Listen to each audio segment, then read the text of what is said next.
ஃப்ளைட்டில் எல்லாரும் ஏறின உடனாக கதவுகளை அடைத்து ஃப்ளைட்டை டேக் ஆஃப் செய்வதற்காக முயற்சி செய்வார்கள்.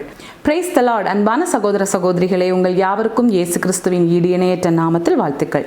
இந்த ஆலோசனை நேரத்தில் மற்றொரு ஆலோசனையின் மூலமாக உங்களை சந்திக்க தேவன் தந்த நல்ல வாய்ப்பிற்காக தேவாதி தேவனை துதிக்கிறேன். இந்த நாளின் ஆலோசனை பகுதியை பார்க்கலாம். ஃப்ளைட்டில் சென்றிருப்போம் இல்லையா? ஃப்ளைட்டில் எல்லாரும் ஏறின உடனாக கதவுகளை அடைத்து ஃப்ளைட்டை டேக் ஆஃப் செய்வதற்காக முயற்சி செய்வார்கள். அநேக நேரங்களில் இந்த ஃப்ளைட்டை ரன்வேயில் நிறுத்தி வைத்திருவார்கள். ரன்வேயில் நிறுத்தின உடனேயே இந்த ஃப்ளைட் கேன்சல் என்று அர்த்தம் கிடையாது. ரன்வேயில் ஏதாவது தடைகள் இருக்கிறதா, இந்த ஃப்ளைட் செல்வதற்கான எல்லா சௌகரியங்களும் இருக்கிறதா என்பதை பார்ப்பார்கள். அதை பார்த்துவிட்டு தான் இந்த ஃப்ளைட்டை டேக் ஆஃப் செய்வார்கள். அநேக நேரங்களில் நம்முடைய வாழ்க்கையில் நடக்கிற தாமதங்களை பார்த்து தேவன் நம்முடைய வாழ்க்கையிலும் ஏதோ தடைகளை தந்துவிட்டார் என்று நாம் நினைத்து கொண்டிருக்கிறோம். நிச்சயமாக கிடையாது.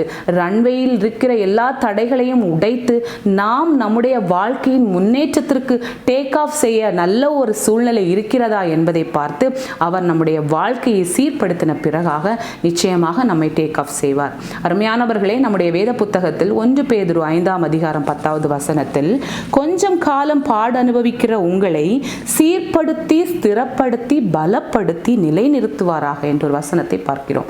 ஆம் அருமையானவர்களே, கொஞ்சம் காலம் தாமதம், கொஞ்சம் காலம் அதில் பாடுகள் என்று நினைத்து மனம் சோர்ந்து போகாதபடி இன்னும் முன்னேறுங்கள். வேத வசனங்களிலும் பிரேயர்களிலும் நாம் முன்னேறும் போது நிச்சயமாக தேவன் நம்முடைய வாழ்க்கையில் நல்ல முன்னேற்றத்தை தருவார். மீண்டும் அடுத்த வாரம் வேறொரு ஆலோசனையோடு உங்களை நான் சந்திக்க இருக்கிறேன். தேவன் தாமே நாம் அனைவரையும் ஆசீர்வதித்து வழி நடத்துவாராக. ஆமேன்.